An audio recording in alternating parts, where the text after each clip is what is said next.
Sonora. Pickup trucks were everywhere, as numerous as old American cars. These two men vaguely resembled each other. 30s, compact, athletic, with round faces. Diaz's pocked, but not detracting from his craggy good looks, reflecting some Pima Indian in his ancestry. Dark hair, both.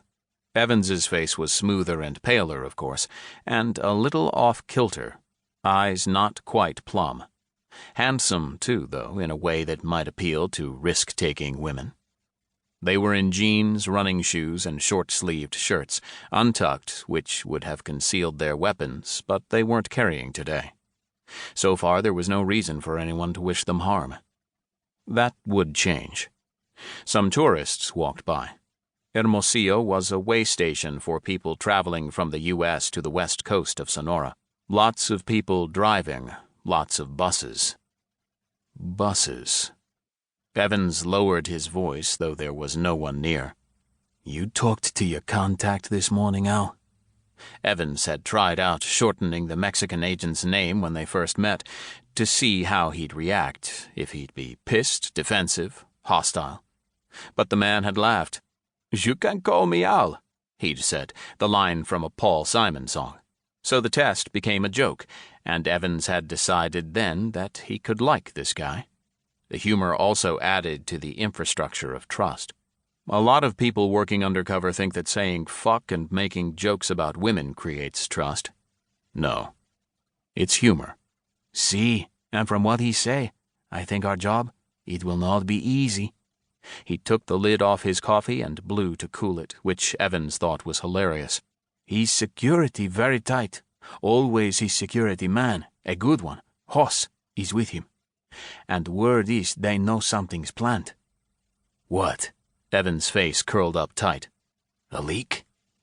And this Diaz seemed to find funny. "Oh, he's always a leak. Every egg in Mexico has a crack. They won't know about us exactly, but he has heard somebody is in town to kill him. Oh, see, he has heard." The he they were speaking of was Alonso Maria Carrillo, better known as Cuchillo in Spanish, knife. There was some debate about where the nickname came from. It probably wasn't because he used that weapon to kill rivals. He'd never been arrested for a violent crime, or any crime for that matter.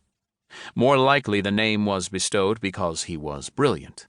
Cuchillo as in sharp as a. He was supposedly the man behind one of the cartels in Sonora, the Mexican state that, in addition to neighboring Sinaloa, was home to the major drug gangs. But though it was small, the Hermosillo cartel was one of the most deadly, responsible for 1,000 or more deaths, and the production of many tons of drugs. Not only cocaine, but insidious meth, which was the hot new profit center in the narcotics trade. And yet Cuchillo was wily enough to avoid prosecution. The cartel was run by other men who were, the federales were sure, figureheads. To the world, Cuchillo was an innovative businessman and philanthropist. Educated at UCLA, a degree in business and one in English literature.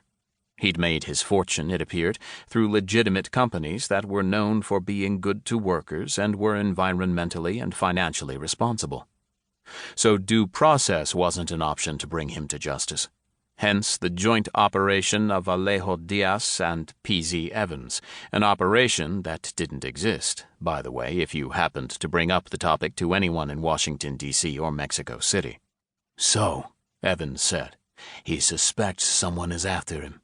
That means we'll need a diversion, misdirection. Keep him focused on that so he doesn't figure out what we're really up to." Yes, that is right. At least one diversion, maybe two. But we have another problem. We can't get him into the open." "Why not?" "My contacts say he's staying in the compound for the next week, maybe more, until he think it's safe." "Shit," Evans muttered. Their mission was enwrapped with a tight deadline. Intelligence had been received that Cuchillo was planning an attack on a tourist bus. The vehicle would be stopped, the doors wired shut, and then the bus set on fire. The attack would occur on Friday, 2 days from now, the anniversary of the day the Mexican president had announced his most recent war on the cartels. But there the report ended.